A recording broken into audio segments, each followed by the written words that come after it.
Adesso allora andiamo su un altro ospite, è l'ultimo degli ospiti che lavorano in terra straniera, e cioè la Francia, e alludo a, eccolo qui, Rambaldo degli Azzoni.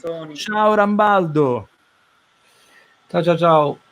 L'audio si sente? Per fortuna, sì, no, tra l'altro avevo anche un problema con la sovrapposizione dell'audio da Facebook, quindi sentivo 10.000 voci, adesso va tutto bene. Adesso va tutto bene. Senti, per fortuna da Rambaldo non sono le 2 di notte. No, sento piano, Massimo lo sento pianissimo. Vabbè. No, è che proprio Massimo si deve avvicinare. Senti, però la domanda te la faccio io, te la faccio subito e non se ne parla più. Normalmente la lasciamo per ultimo, ma visto che l'ultimo, Pino, ne ha parlato adesso, il famoso nero, le fatture, le non fatture, il pagamento dei musicisti in nero nei locali e in generale negli eventi e via dicendo, esiste anche in Francia? Guarda, è chiaro che ci sono, per esempio in una città come Parigi ci sono un'infinità di micro eventi nei piccoli ristoranti, piccoli locali, caffè, cose, ce ne sono tantissimi. E sinceramente io non so fino in fondo, è evidente che moltissimi musicisti che sono intermittenti di spettacolo hanno bisogno comunque di avere, voglio dire, dichiarata una prestazione per poter ottenere il numero necessario per avere poi il salario minimo. Quindi credo che questo faccia in modo che ci sia comunque una necessità di dichiarazione. Il discorso del nero in generale in Francia è infinitamente inferiore all'Italia, questo è sicuro, perché da tantissimo tempo si utilizzano molto di più i sistemi di pagamento digitali, cioè, c'è proprio un gap enorme da quel punto di vista, e c'è anche un limite rispetto al contante che è bassissimo, adesso credo sia 300 euro il massimo che si possa pagare in contanti, insomma, quindi sicuramente da quel punto di vista credo che ci sia una grande differenza. Probabilmente perché proprio è per un meccanismo di differenza strutturale, proprio perché c'è una struttura che funziona meglio di gestione del settore, e fa sì che sia più anche meno utile anche magari fare del nero. Questo è probabilmente in Italia, quando si parla ora in Italia di digitalizzare, di banda larga, di cose, del fatto che la fibra non so, 20 anni è in programma e poi non arrivi mai, è proprio il fatto che non ci sia questa organizzazione strutturale, fa sì che poi tutto sia gestito in emergenza, quindi facendo tutti gli slalom del mondo.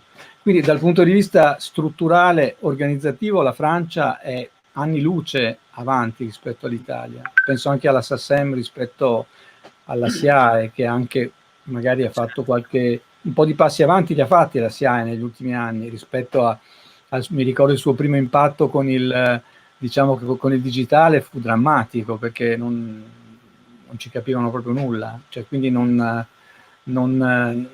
comprendevano in che modo comunque valorizzare una cosa che comunque avrebbe preso piede per forza, e quindi andavano a penalizzare addirittura, non so, il mettere dei file audio nel proprio sito, ti facevano pagare delle cifre incredibili se mettevi dei file audio di tue produzioni per farle conoscere, che diventa ora difficile. Se andiamo a vedere quello che è chiaro che sì, stando qui si nota questa enorme differenza, proprio che viene probabilmente da un lavoro che arriva da lontano, cioè qui c'è stata comunque una legge sulla musica fatta all'inizio della prima presidenza di Mitterrand, quindi parliamo dell'inizio anni 80. Infatti. Rambaldo, a tal proposito, scusami, ti volevo dire una cosa che io mi ricordo che addirittura Walter Veltroni nel primo governo Prodi nel 96, a quell'epoca tentò di fare un lavoro del genere, Ma non c'è riuscito. No. E fece moltissimi incontri, dibattiti, cose del genere, poi rinunciò. Sì, se non vado errato, quando c'era la Melandri come ministro della No, era cultura. ministro della cultura, era Veltroni. Melandri fu ministro dopo, ma ci riprovo, forse era il momento in cui ci siamo arrivati più vicino. Massimo, tu volevi chiedere una cosa?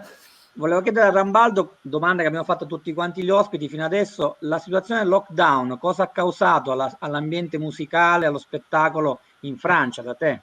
È chiaro che, tra l'altro, in una città come Parigi, dove c'è un'infinità di eventi, cioè impressionante, è chiaro che ha avuto un impatto fortissimo, perché tra l'altro da un giorno all'altro, qui praticamente fino a un certo punto, fino al 12 marzo, quando in Italia c'era già la fine del mondo, c'era come una specie di non considerazione della realtà, come dire, gli italiani sono dei disorganizzati, cose varie e tutto, quindi a loro capita, qui non capita. Poi improvvisamente in 3 giorni, il primo discorso del presidente Macron che dice da lunedì chiudono le scuole, poi il giorno dopo cos'era,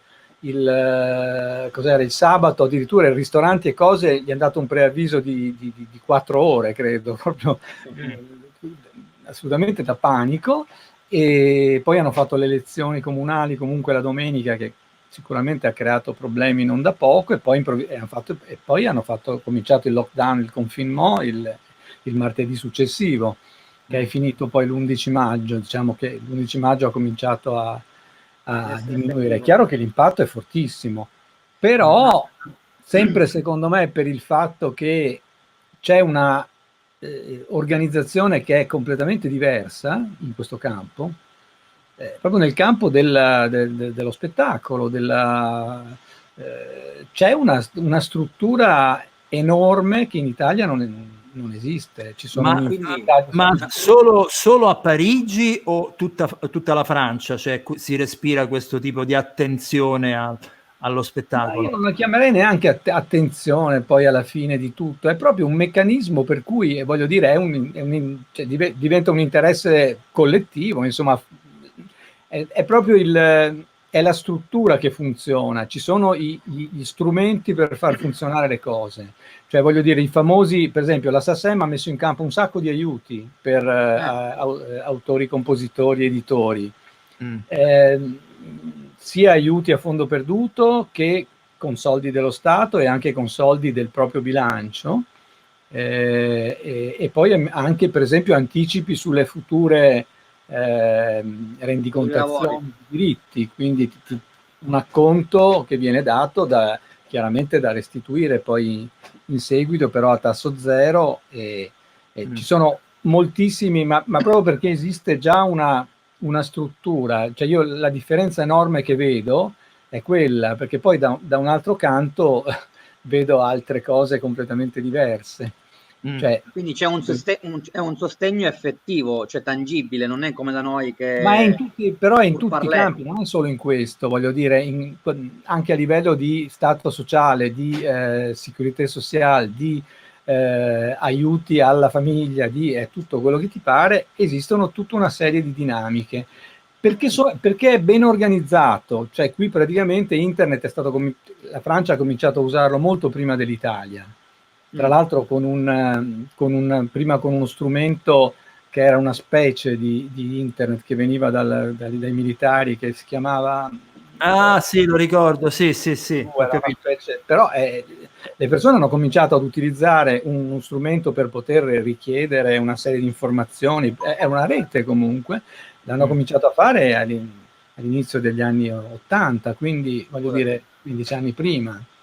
Senti, adesso in questo momento i teatri, cinema, club, concerti, auditorium sono chiusi in questo momento? Cioè, diciamo che qui c'è l'emergenza sanitaria, è stato l'urgenza sanitaria che finisce credo il 10 luglio. Dopo quello in teoria cambia molto, però so che per esempio adesso per la festa della musica hanno riaperto l'Accords Hotel Arena, che sarebbe il Palais Omnisport, insomma è un palazzo dello sport di 13.000 posti, che normalmente tiene 13.000, l'hanno fatto con 2.000 persone, credo oggi o ieri, un primo concerto. Mentre i piccoli club teatri... Per esempio a Parigi in questo momento credo che addirittura i tanti luoghi dove si fa la musica, per esempio ristoranti e cose del genere, dove si fa anche della musica, hanno potuto aprire solo le terrazze, le parti esterne, non le parti interne. Non ho idea se questa cosa cambia adesso, forse addirittura da lunedì non ci sia più. Credo che stiano riaprendo anche altre cose tipo no, ho visto che ho ricevuto molte mail di teatri che annunciano la riapertura, però chiaramente con quelle condizioni, cioè con una limitazione di posti, il distanziamento sociale anche lì, immagino. Limitazione di posti. Ho detto al Palais Omnisport, al Bercy, insomma, che è il secondo spazio più grande a Parigi di concerti al chiuso, forse il più grande. E tutto hanno fatto una cosa con una capienza normale di 13.000 posti, ne hanno messi 2.000 a disposizione. Insomma, quindi un distanziamento pesante. Ingresso gratuito, insomma, era proprio un evento per dare il senso in occasione della festa della musica, che comunque in Francia è abbastanza importante perché è nata qui. Sì. Oggi credo questo concerto proprio a Bercy. Oggi credo che in questo momento, proprio anche dalla prossima settimana, stiano riaprendo teatri e cose, con credo la stessa dinamica che più o meno che c'è in Italia, comunque di limitazione e tutto.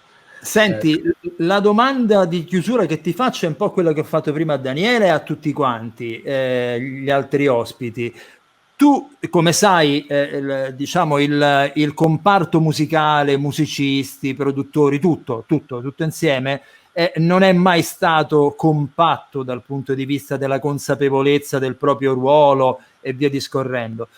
Tu pensi che questo della pandemia, del lockdown, può essere, soprattutto io parlo di qui noi in Italia, tu conosci la situazione qui in Italia, pensi possa essere... come posso dire, una base per poter rifondare un sistema migliore?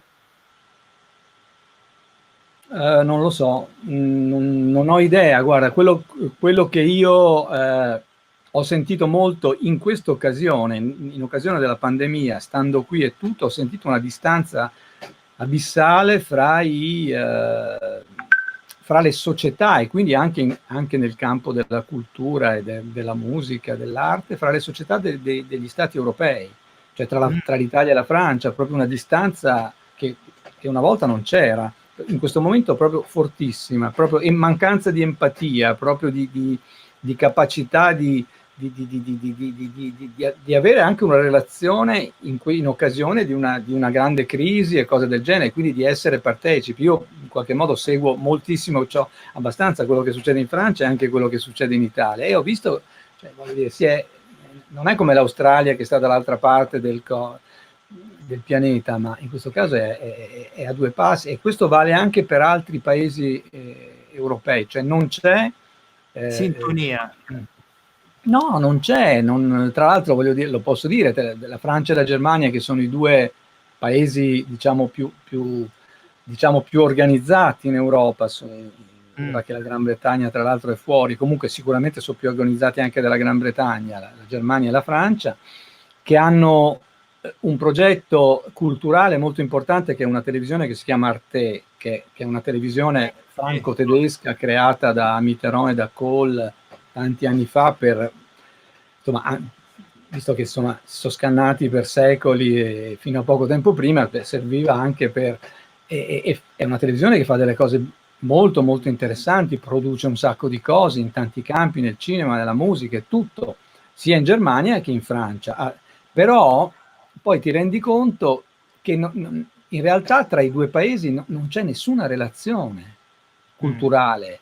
Io conosco, voglio dire, benissimo chi sta a Freiburg in Germania, a due passi da Strasburgo, veramente, che insomma è l'agenzia di un artista con cui ho molto lavoro e ho molto lavorato, che in Germania insomma lavora molto. non hanno nessuna relazione con la Francia, che è lì a due passi, proprio zero, non parlano, non conoscono neanche la lingua, proprio non c'è nessuna relazione. Forse questo è il maggiore handicap. Quando si parla di Europa si parla sempre di misure economiche, ma forse il più grosso handicap è il fatto che non si sono mai avviate delle vere relazioni culturali. Ci si è provato, ma in maniera molto... Posso dire una cosa? Io ho come l'impressione che purtroppo l'avvento di internet e lo sviluppo di internet attraverso tantissimi strumenti, poi come possono essere i social network o quello che vuoi, o la possibilità di far circolare, voglio dire, la musica, cioè la banda larga che permette di far circolare immagini e cose che insomma 15 anni fa insomma, erano fantascientifiche, se vuoi.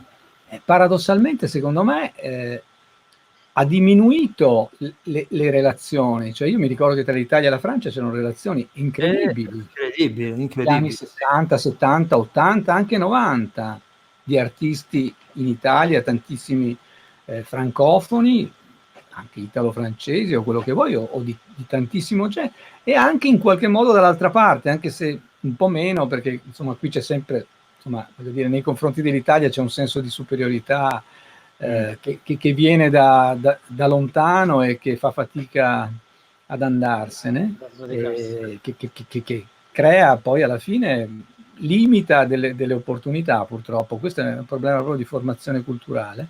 Ma questo è un vecchio problema. Però. Io ci sto dentro fino al collo. È proprio la mia... Infatti, però l'impressione è che purtroppo internet, invece di aiutare queste relazioni, purtroppo le ha rese più difficili, perché ha esasperato delle dinamiche. Esatto, sì, poi soprattutto con la Francia, quindi che paradossalmente è un paese latino, e come ricordava Rambaldo, fino agli anni 90 c'erano dei rapporti intensissimi dal punto di vista culturale. Assolutamente, c'erano tanti artisti che cantavano sia in francese che in italiano, ma di grande livello, insomma. Voglio dire, Holiday, che qui era assolutamente un mito assoluto, che è morto 2 anni fa, e tutto. In Italia ha avuto un momento di fama. Ma io mi ricordo anche l'Orchestre Nationale du Jazz, non so come si chiama, se esiste ancora, che all'epoca era pieno di italiani, di musicisti italiani che facevano parte. Secondo me questo è un altro discorso. Cioè il jazz secondo me è un po' fuori da questo. Cioè il jazz non crea queste limitazioni perché non c'è in ballo un discorso culturale, di cultura, di società e di tutto. Il jazz ha la fortuna di essere fuori da questo. Essendo più di nicchia, Non più di nicchia, essendo semplicemente, secondo me, più ha la fortuna di essere, di non avendo il testo, quindi non avendo... quello è il punto, cioè è quello che... È lì che entrano in ballo, voglio dire, qui in Francia c'è una protezione enorme della musica francofona, proprio strutturato attraverso la legge sulla musica. Cioè il jazz, ci sono diversi artisti italiani che hanno un buono spazio in Francia nel jazz, ma proprio perché non sono etichettati da un punto di vista della loro cultura, sono dei musicisti, dei bravi musicisti e tutto il resto. Rambaldo, io ti saluto che dobbiamo finire il giro del mondo e io ti ringrazio perché ci hai dato un altro angolo di visuale, voglio dire, quello dei famosi cugini, amore e odio come al solito. No, sarebbe interessante togliere l'odio, se possibile. Se non ci fosse l'odio, sarebbe molto meglio. Il problema è che, e tu lo vivi in prima persona, come hai detto, purtroppo c'è questo tipo di difficoltà, che peraltro è un peccato, perché io adoro la cultura francese, anche dal punto di vista musicale, peraltro è ricchissima. In Italia è sparita praticamente, è sparita, non c'è più nulla. Anche il cinema quasi. Cioè, no, il cinema, oddio, ci sono le commedie francesi che anzi sono un punto di riferimento, hanno fatto dei grandi successi anche qui in Italia, certe commedie francesi. Rambaldo, un abbraccio e a presto. Grazie di tutto. Grazie. Grazie. Ciao. Ciao.